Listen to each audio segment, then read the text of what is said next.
ఒకరు మనవరాలి పెళ్లి చేయలేక మరొకరు అప్పులు తీర్చలేక చింతలపూడి ఎత్తిపోతల పథకంలోని రైతులు తీవ్ర ఇబ్బందులు ఎదుర్కొంటున్నారు. రాష్ట్రంలోనే పోలవరం తర్వాత అంతటి ప్రాధాన్యత కలిగిన చింతలపూడి ఎత్తిపోతల పథకం ద్వారా పశ్చిమ గోదావరి రైతులు కష్టాలు పడుతున్నారు. మార్కెట్ ధరకు అనుగుణంగా సరైన నష్టపరిహారం ఇవ్వాలని గత 3 ఏళ్లుగా పోరాటాలు చేస్తున్న రైతులపై ఏకంగా ఏపీ ప్రభుత్వం పోలీస్ కేసులు పెట్టి మరీ వేధిస్తోంది. రైతులు కోర్టుల చుట్టూ తిరుగుతూ సరైన నష్టపరిహారం రాక నానా ఇబ్బందులు పడుతున్నారు. చింతలపూడి ఎత్తిపోతల పథకం రైతుల కష్టాలపై చింతలపూడి మండలం ఎర్రగుంటపల్లి గ్రామం నుండి మా ప్రతినిధి వినాయక్ గ్రౌండ్ రిపోర్ట్.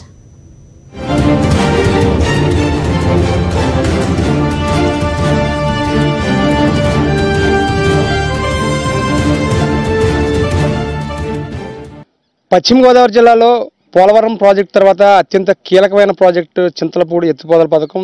మనం ప్రస్తుతం చింతలపూడి నియోజకవర్గంలో రైతుల దగ్గర ఉన్నాం. ఈ ప్రాజెక్టుని దాదాపుగా అంటే 2008 ప్రాంతంలో దివంగత ముఖ్యమంత్రి వైఎస్ఆర్ హయాంలో సుమారు 1700 కోట్ల రూపాయలతోటి, అదేవిధంగా 2.5 లక్షల ఎకరాలకు పైగా సాగులోకి తీసుకురావాలనే ఉద్దేశంతో ఆయన శంకుస్థాపన చేయడం జరిగింది. కానీ ఆ తరువాత ఆయన మరణం తర్వాత ఈ ప్రాజెక్టుకు పూర్తి స్థాయిలో గ్రహణం పట్టిందని చెప్పుకోవాలి.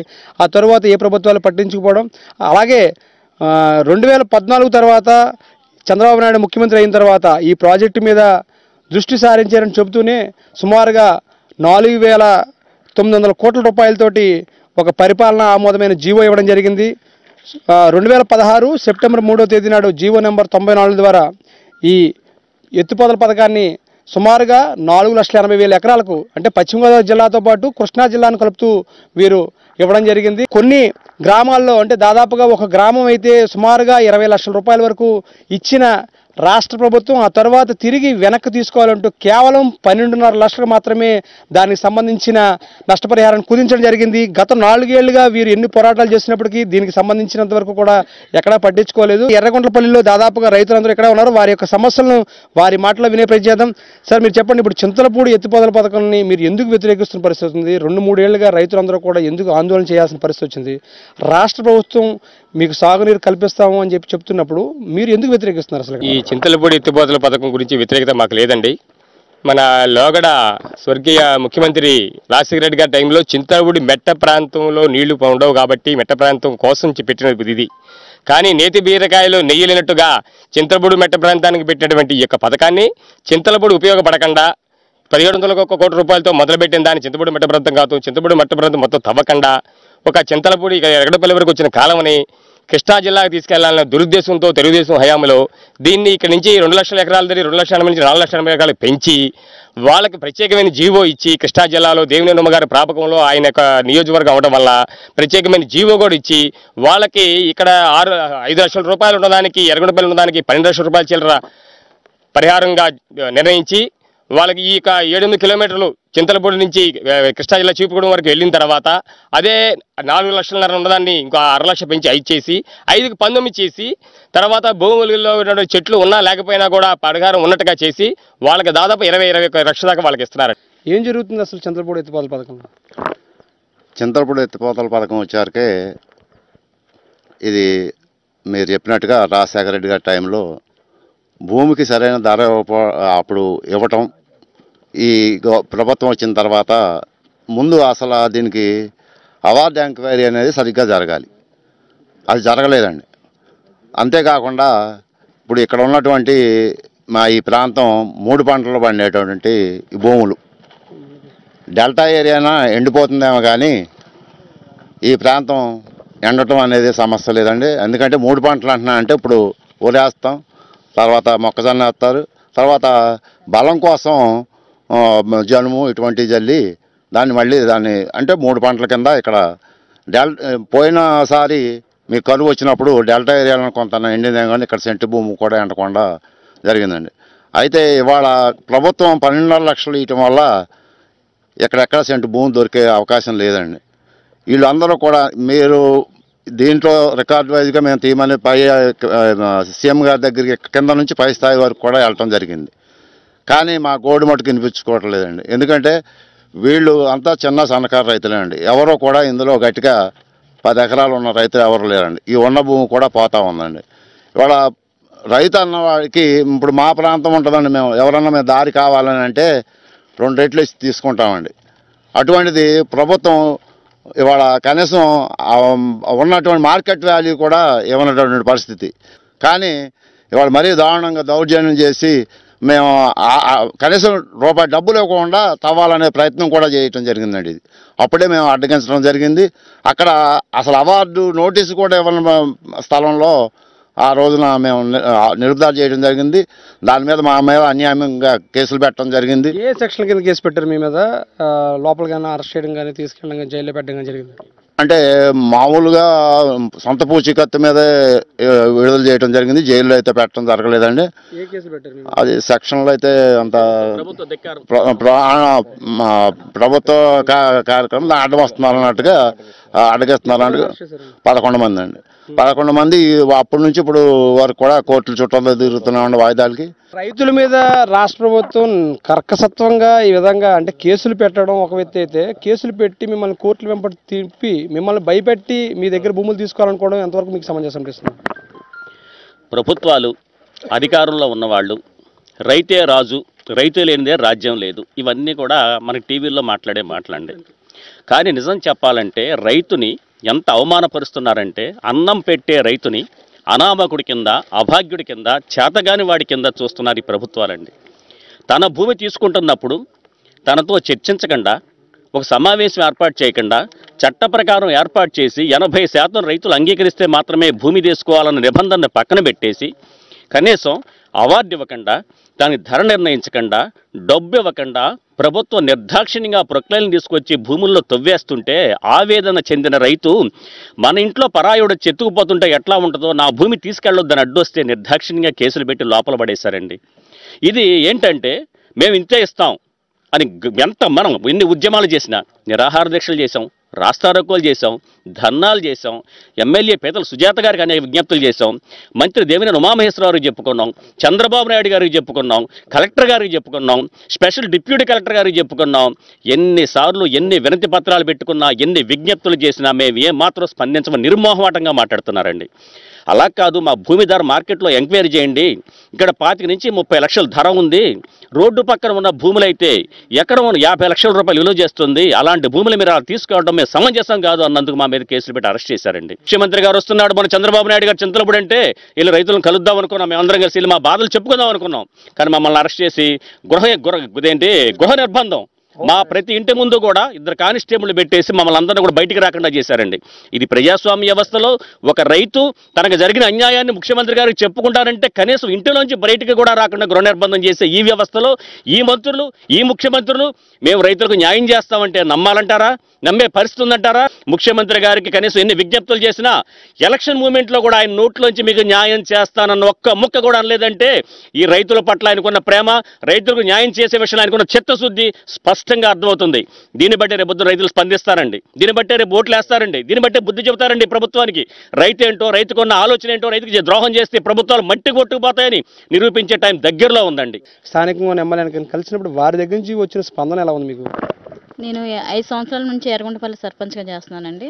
ఇక్కడికి వచ్చేసరికల్లా రైతుకి ఒక అవార్డు ఇవ్వకుండా, వాడికంటూ చెప్పకుండా అర్ధరాత్రి పూట తెల్లారుజామున వచ్చేసి తవ్వేస్తున్నారని చెప్పేసి మేము వచ్చి అడిగినందుకు మా మీద కేసులు పెట్టేసి ఇష్టాసారంగా ఒక మహిళని కూడా చూడకుండా మమ్మల్ని వ్యాన్లు ఎక్కించుకొని వెళ్ళి కేసులు పెట్టడం జరిగింది. అప్పటి నుంచి కూడా ఇప్పటి వరకు కూడా మేము కోర్టు చుట్టూ తిరుగుతూనే ఉన్నాము. అలాగే ఈ విషయం మీద ఎమ్మెల్యే పేదల సుజాత గారిని కలిస్తే ఈ విషయం నన్ను మాట్లాడదు, ఆ రైతులతో నేను మాట్లాడదు అన్నారు. రాజశేఖర టైంలో వచ్చిన ఈ పథకాన్ని మేము జగనన్న గారిని కలవడం జరిగిందని రైతన్నందరం కలిసి, అమ్మ మీకు అందరూ పర్వాలేదు, మేమున్నాం, రైతుల తరఫున మేమున్నామని, రైతులకు ఎవరికైతే అండగా ఉంటారో వాళ్ళందరినీ మేము ఓటేసి గెలిపించుకుంటామని కోరుకుంటున్నాం. మీరు స్వయంగా ఇబ్బంది పడిన అంశాలు ఏంటి చెప్పండి? నాకు 1 ఎకరం ఈ తారు రోడ్డు పక్కమ్మటే ఉందండి. పామాయిల్ మొక్కలు వేసుకున్నానండి. ఇప్పుడు 10 సంవత్సరాలు వయసండి. 10 టన్నులు అవుతుందండి ఎకరానికి వచ్చి. దానికి 12.5 లక్షలు ఇస్తాను అని గవర్నమెంట్ వారు అని అంటున్నారు. మేము దానికి ఇవ్వటానికి ఇష్టపడతలేదండి. మాకు 30 లక్షలు తగ్గకోకుండా ఇస్తేనే మేము ఇస్తామండి, లేకుంటే ఈ రోడ్డు మీద మా భార్య బిడ్డలు పడతామండి. మాకు ఈ 3 సంవత్సరాల నుంచి మా మీద కేసులు పెట్టి చింతలపూడి కోర్టుకి తిరుగుతున్నామండి. మోటార్లు ఆఫ్ చేసి కూడా కోర్టులకి వెళ్తున్నామండి. మా భూమికి మామూలుగా 12.5 లక్షలే అని చంద్రబాబు నాయుడు గారు చెప్తున్నారండి. మా భూమి ప్రైవేట్గా 50 లక్షలకు అడుగుతున్నారండి రోడ్డు ద్వారా. అందుకని మాకు న్యాయం చేయమని మేము పోరాటం చేస్తున్నామండి. మీరు ఏ విధంగా ఇబ్బంది పడుతున్నారు చెప్పండి.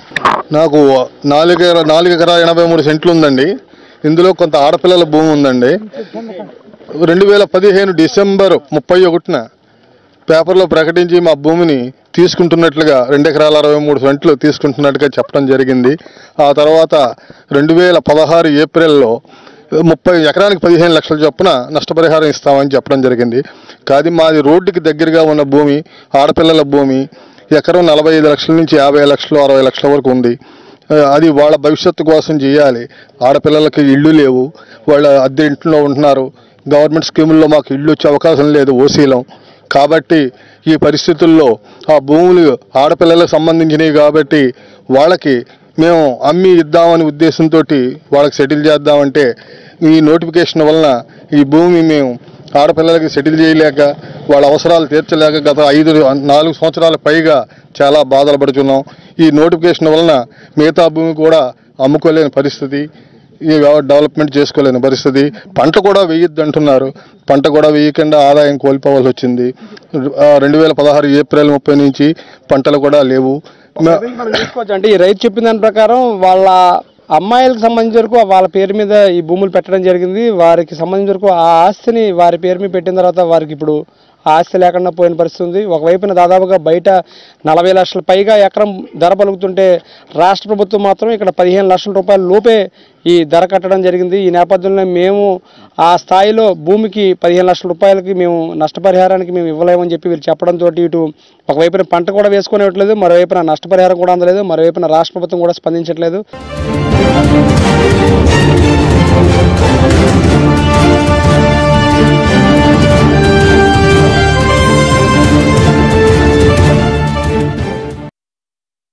మరొక రైతు ఉన్నారు. మీరు చెప్పండి, ఏంటి రైతుల మీద పెట్టిన కేసులు తీసివేయాలంటున్నారు? ఏం పెట్టారు మీ మీద, ఏం జరిగింది చెప్పండి. అవునండి, 11 మంది మీద కేసులు పెట్టారండి. చింతలపూడి ఎత్తిపోతల పథకంలో మా భూములన్నీ పోయినాయండి. డబ్బులు ఇవ్వకుండా తవ్వేసేస్తున్నారని చెప్పని మేము కొంచెం వచ్చి, అయ్యా దీనికి అవార్డులు లేవు, డబ్బులు ఇవ్వలేదు, దీన్ని తవ్వేసేస్తే మేము రైతులను ఎవరిని అడగాలని చెప్పని అడిగామండి. దాని గురించి కేసులు పెట్టి జీబులు తీసుకొచ్చి అసలు ఆ రోజు జీబు కింద పడిపోయేవాడిని తొక్కిచ్చేసేవాళ్ళు అండి. నన్ను ఒక 7-8 మందిని ఎక్కించుకెళ్ళిపోయి వాళ్ళ మీద కేసులు పెట్టారండి ముందు. మళ్ళీ తర్వాత మళ్ళీ డబ్బులు ఇవ్వకుండా ఇంకొక చోటకు వచ్చి తవ్వుతున్నారని చెప్పని మళ్ళీ అక్కడ అడిగిచ్చామండి. అక్కడైతే పంట భూమే తొక్కిచ్చేసి తవ్వుతున్నారని అక్కడికి వెళ్ళి ఈ పంట భూమి తొక్కిచ్చేసి తవ్వుతున్నారండి మీరు, మరి తర్వాత మేము డబ్బులు ఎవరిని అడుక్కోవాలా, ఇంత పంట భూమి తొక్కిస్తున్నారంటే అక్కడ కూడా మళ్ళీ కొంతమంది మీద వీళ్ళ మీద కేసులు పెట్టారండి. ఆ రోజు నా మీద ఏం కేసు పెట్టలేదు, కొంతమంది మీద మళ్ళీ కేసులు పెట్టారండి. ఆ కేసులు ఇప్పుడు వరకు ఇంకా తిరుగుతూనే ఉన్నారండి. ఈ కేసుల మాట పక్కన ఉంచితే మా సుబ్బారాయుడుగూడెం గ్రామం అండి. నా పేరు వనమాల వెంకటరాంబాబు. నాకు ఎకరా 50 సెంట్లు భూమి ఉందండి, 92/2లో ఇళ్ల స్థలాల భూమి అండి. ఇప్పుడు గవర్నమెంట్ వాల్యుయేషన్ ప్రకారం సెంటు 700 రూపాయలు ఉందండి. నేను ఈ భూమి మా నాన్నగారు నా చేతికి ఇచ్చాక 5 పెళ్లిళ్ళు చేశానండి. కావాలితే రూఢీ చేసుకోవచ్చు. మా గ్రామం వచ్చి 5 పెళ్లిళ్ళు చేశాను, చల్లగా ఉన్నారు, బాగానే ఉంది. ఇప్పుడు ఈ భూమిలో నాకున్న పంట మీరు మరి చెప్తే నమ్మరేమో, చూస్తే నమ్ముతారు. మామిడికాయలు, జీడి మామిడికాయలు, కరివేపాకు, కొబ్బరి చెట్లు, ఈ ములగ చెట్లు అన్నీ అండి. ఇది ఈ చేలో ఉంది, అది లేదు అనుకోకుండా అనేక రకాలుగా అభివృద్ధి చేసుకున్నాండి. ఇదే మా సొంతం, ఈ భూమిలోనే మా జీవితాలు వెళ్ళిపోతాయని. సరే, ఈ ఎత్తుపోత పథకం మీదుగా దీని పేరు మీదుగా మా భూమి పోయిందండి. మా భూమి 1 కోటి రూపాయలు విలువగలదండి. బహిరంగ మార్కెట్లో మేము ఇళ్ల స్థలాలకు అమ్ముకుంటే మేము మా బిడ్డలో బతికున్నంతకాలం హాయిగా బతికేస్తామండి. అటువంటిది ఈ ఎత్తుపోతల పథకం మీద ఎవరికో నీళ్లు పోతాయి అని అంటున్నారు. మాకు 2.5 నీళ్లు, మా భూమిలోకి మాకు వేరే నీళ్ళు అయితే అసలు అక్కర్లేదు. వీళ్ళు మళ్ళీ తిరిగి మాకు నీళ్ళు ఇచ్చినా మాకు అవసరం లేదు. మాకు నష్టపరిహారం పూర్తి స్థాయిలో ఇస్తే మా బిడ్డలో మేము బతకగలదు. అంటే మీకు సాగునీరు కాదు, మీకు సంబంధించిన విషయం కాదు, కృష్ణా జిల్లాకు తీసుకెళ్ళడం కోసం మీకు నష్టపడుతున్నారు. కోసమో మా భూమి తీసుకుంటున్నారండి. తీసుకొని ఇప్పుడు నేను చెప్తున్నాను కదండి, 5 పెళ్లిళ్ళు చేశానండి. మీరు ఏ విధంగా నష్టపరి ఎత్తిపోతల పథకంలో? నా పేరు గోపాలరావు అండి. మా చింతలపూడిలో 2 ఎకరాల పొలం పోయిందని చెప్పి అవార్డు నోటీస్ పంపించారు. కానీ మాకు చెప్పకుండానే ఏదో 11 టైంలో మేము ఏదో పనికి వెళ్ళి 3ంటికి వెళ్ళి చూస్తే మాకు చెప్పకుండానే మా పొలం తవ్వేశారండి. అదేంటని చెప్పి మేము అందరం వెళ్ళి అడిగితే దానికి సమాధానం లేదండి. మాకు చెప్పలేదు, రికార్డు తీశారు. ఏదో నీ రికార్డు చూపించి నీకు ఎవరిచ్చారు మా పొలం తవ్వమని అడిగితే కాంట్రాక్టర్ పొలం తీసి రికార్డు లేకపోతే అప్పుడు గుప్పుడు పెన్తో చుట్టేసాను లేదని వెళ్ళి మేము పోలీస్ స్టేషన్లోకి వెళ్ళి కేసు పెట్టామండి. కేసు పెడితే గవర్నమెంట్ వాళ్ళ మీద మీరు కేసు పెడతామేంటని ఎస్ఐ గారు 4 రోజులు తిప్పారండి మమ్మల్ని. మా కుటుంబం మొత్తం 4 రోజులు తిప్పారు పోలీస్ స్టేషన్ కాడికి. మీరు వాళ్ళ మీద కేసు పెడతామేంటి అని చెప్పి కేసు కొట్టేశారండి. ఆ విషయం తెలిసేప్పుడు మా నాయనమ్మ గారికి 75 సంవత్సరాలండి. వెంటనే ఆమెకి ఏదో ఆలోచన మనపలం తవ్వడం ఏంటంటే బ్రెయిన్లో స్ట్రోక్ వచ్చేసి బ్లడ్ క్లాట్ అయిపోయిందండి. మేము ఆ పని మీద హాస్పిటల్ మీద ఆమెకి 4-5 లక్షలు ఖర్చు పెట్టి మళ్ళీ తీసుకొచ్చామండి. ఇలా దౌర్జన్యంగా తవ్వేశారు మా పొలాన్ని. దాని గురించి అడిగితే ఇంతవరకు మాకు ఎటువంటి రెస్పాన్సిబిలిటీ ఇవ్వలేదండి వాళ్ళు. ఈ సంవత్సరం పంట పోయింది, 40 సెంట్లు పొలం తవ్వేశారండి. అందులో ఇప్పుడు వరకు అయితే దాని గురించి ఏం చెప్పట్లేదు, కాంట్రాక్టర్లు చెప్పలేదు. అదే విషయం మేము మామూలుగా ఎమ్మెల్యే గారి దగ్గరికి వెళ్ళి అడిగితే ముఖ్యమంత్రి గారు వచ్చేటప్పుడు మేము వాళ్ళు తీసుకెళ్ళి మీ అందరి తరఫున మీ రైతు నాయకులను తీసుకెళ్ళి మాట్లాడిస్తామని చెప్పి ఎవరి కాళ్ళు ఇంట్లో నుంచి రాకుండా అవసరం చేయించేశారండి. ఇంటికి 2 కానిస్టేబుల్ని పెట్టి రానియట్లేదండి, ఎవరిని రానియకుండా. నాన్నగారికి ఏమో హార్ట్ ప్రాబ్లం అండి. ఇలా చేసి మమ్మల్ని చాలా ఇబ్బందులు పెట్టారు. మా పంట రాలేదు, మాకు నష్టపరిహారం ఇవ్వలేదు, అనేక రకాలుగా ఇబ్బందులు పెడుతున్నారండి గవర్నమెంట్. మీరు చెప్పండి, ఇప్పుడు మీరు ఏ విధంగా నష్టపోయారు చెప్పండి. నా పేరు రామచంద్రారెడ్డి, జంగా రామచంద్రారెడ్డి, ఎర్రగుంటపల్లి. ఈ చింతలపూడి ఎత్తిపోతల పథకంలో నష్టపరిహారం చాలా వివక్షతను చూపెడుతున్నారు. సరే, అందరికీ ఒక రకం అంటే దాన్ని ఒక రకంగా ఆలోచించవచ్చు. పెదవేగి మండలంలో ఒక రోజున జీవో పాస్ చేసి ఆ జీవో డబ్బులు ఎమ్మెల్యే ఇచ్చేసి 24 గంటలు మళ్ళీ ఆ జీవోని మార్చేసి మళ్ళీ ఆ 12.5, 2.5 రెట్లని చెప్తున్నారు. ఆ పెదవేగి మండలంలో 40 లక్షలు ఇవ్వటం ఏంటి, ఇక్కడ 12.5 లక్షలు ఇవ్వటం ఏంటి? ఈ 12.5 లక్షలు ఇట్లా ఏకంగా ఉంచడం, ఆ 40 లక్షలు ఇచ్చిందేమో 24 గంటల్లో జీవో మళ్ళీ మార్చేయటం ఏంటి? ఇది అనేది ఆ వివక్షత అనేది మన చింతమనేని ప్రభాకర్ ద్వారా జరుగుతున్నటువంటి భాగవతం. రెండో విషయం ఏంటంటే, ఇక్కడ చెట్లు ఉన్నాయి. పామాయిల్ చెట్టు వచ్చి ఇక్కడ 1600 ఇస్తామంటున్నారు. అదే పెదవేగి మండలంలో 16,000 నుంచి 20,000 రూపాయలు ఇస్తున్నారు ఒక్కొక్క చెట్టు విలువ. ఏంటి పామాయిల్ చెట్లు, అక్కడ పామాయిల్ చెట్టే, ఇక్కడ పామాయిల్ చెట్టే. అక్కడ దానికంటే ఎక్కువ ఆదాయం వచ్చినటువంటి ఆదాయం ఇక్కడ ఎక్కువ వస్తుంది. ఇట్లాంటి సందర్భాల్లో అక్కడ ఆ వివక్షత ఏంటి, ఇక్కడ ఈ వివక్షత ఏంటో వాళ్ళు ఒకసారి మీరు పరిచయం చేయాల్సిన అవసరం ఉందనేది నేను కోరుతా ఉన్నాను. చెట్లు విషయంలోనూ వివక్షత చూపెడుతున్నారు, భూమి విషయంలోనూ వివక్షత చూపెడుతున్నారు. ఎందుకు వచ్చిన ఈ ప్రభుత్వాలు, ఎందుకో ఇది అర్థం కావట్లా. ఎత్తిపోతల పథకం ద్వారా మాకు మేలు కంటే నష్టం ఎక్కువ జరుగుతుందని మీరు అందరూ చెప్తున్నారు. ఏం మీకు చెప్పండి. బాగా జరుగుతుందండి. మేము 3 సంవత్సరాల నుంచి వ్యవసాయం చేస్తుంటే ఒక సంవత్సరం వచ్చి ఎమ్మెల్యే గారు వాళ్ళ మనిషి వచ్చి మేము మొక్కదాన్ని పెడుతుంటే అడ్డుకున్నారండి. మీరు అడ్డుకున్న ఆగం, కేసు పెడితే పెట్టుకోండి అని చెప్పి కూలి వాళ్ళతో మేము ఫోటోలు దిగి, మా మనవరాలు పెళ్ళండి, నా కూతురుదండి ఆ భూమి. ఆ పిల్ల పెళ్లి చేయాలని ఇప్పుడు 3 సంవత్సరాల నుంచి మేము ఎన్ని ఇబ్బందులు పడతామో మాకే తెలియదండి. భూమి ఇద్దామంటే వాళ్ళు ఒప్పుకోవట్లేదండి, అమ్ముదామంటే కుదరట్లేదండి. బోర్ ఉంది, మోట ఉంది, 3 అంగుళాలు నీరండి మాది. పామాయిల తోట అండి. భూమి ఇస్తానంటే మాకెందుకు అంటున్నారండి. భూమి కాలువస్తుందా డబ్బు ఇద్దామంటే కుదరట్లేదు. 3 సంవత్సరాల నుంచి పిల్ల పెళ్లి చేయలేక కూర్చున్నాండి. నా మనవరాలు కూతురండి అది. ఎన్ని ఇబ్బందులు పడుతున్నామో వాళ్ళ గురించి అర్థం కావట్లేదు. మా ఆవేదన కాడికి ఎప్పుడు తౌలుద్దో ఈ దీంతో పోద్ది. ఎస్ఐ గారిని తీసుకుని వచ్చా, పోలీసులు తీసుకురావటమేనండి పొలాల్లోకి. మా పొలం ఊరి పక్కనేనండి, పామాయిల తోట అండి. ఏం చేసినా మాకు ఇది అవ్వట్లేదు. మరి ఇది ఏం జరుగుతుందో ఏం చేస్తుందో మా ఆవేదన భగవంతుడు ఎప్పుడు తీస్తాడో తెలవట్లేదు. సరైన నాయకత్వం లేక ప్రజాప్రతినిధులు సరైన రైతులకి న్యాయం చేయడానికి పోరాడకపోవడం వల్ల మాకు ఇంత అన్యాయం జరిగిందని మేము రైతులుగా అనుకుంటున్నామండి. ఎందుకు ఇంత దౌర్భాగ్యమైన పరిస్థితి రైతుకు వచ్చింది అనుకుంటున్నారు? అసలు మాకు ఉన్న ప్రజాప్రతినిధుల ప్రశ్న వల్ల ఇట్లా జరుగుతుందండి. వాళ్ళు వాళ్ళ పార్టీ వాళ్ళని కాడ ఎక్కువ చెప్పేసుకుంటున్నారండి. నా పేరు రత్నారెడ్డి అండి, ఎర్రగుంటపల్లి. నాకు 3 ఎకరాల భూమి ఉందండి, 3 అబ్బాయిలండి. 3 ఎకరాలు 2 ఎకరాల 60 సెంట్లు కాలువ కింద పోతుందండి. చచ్చిపోయి 40 సెంట్లు నాకు ఎందుకు పనికిరాదండి. పైగా నాకు బ్యాంకులో ఈ నా మాటలమ్మి ₹1,00,000 అప్పు తీసుకొని అప్పురద్దు అయిద్దని కూర్చుంటే ఇప్పటివరకు అప్పురద్దు అవ్వలేదండి. పోనీ డబ్బు కట్టేస్తాం, మళ్ళీ దానికి ఇస్తారంటే మీరు గవర్నమెంట్ లిస్టులోకి వెళ్ళిపోయి మేము డబ్బులు ఇవ్వమంటున్నారండి. అప్పటి పెరిగిపోతుంది. 1,42,000 అయిందండి ఇప్పటికి. డబ్బులు చూస్తే 12 లక్షలు ఇస్తున్నారండి. ఊరిని అనుకోనండి భూమి అండి, 60 లక్షల దొరకదండి భూమి. అది ఆ స్థితిలో ఉందండి మా పరిస్థితి. అప్పులు పాలైపోయి ఉన్నాం మేము. ఆ వడ్డీలు కడతా కూడా సరిపోవు. ఇప్పుడు ఈ వడ్డీలన్నీ ఆయన కడతారా? 5 సంవత్సరాలు ఎవరికి అమ్ముకుంటా లేదు కదా. నిన్ను ఎవరు తీసుకోమన్నాడు? నన్ను ఇంత ఆగం చేయాల్సిన అవసరం ఏమొచ్చింది? ఫస్ట్ పాయింట్ అది. రెండోది, నాకు ఉద్యోగం లేదు, సద్యోగం లేదు. చక్కగా హ్యాపీగా పెళ్లి కూడా చేసుకున్నా. వీళ్ళని ఎవడు బతికిస్తాడు?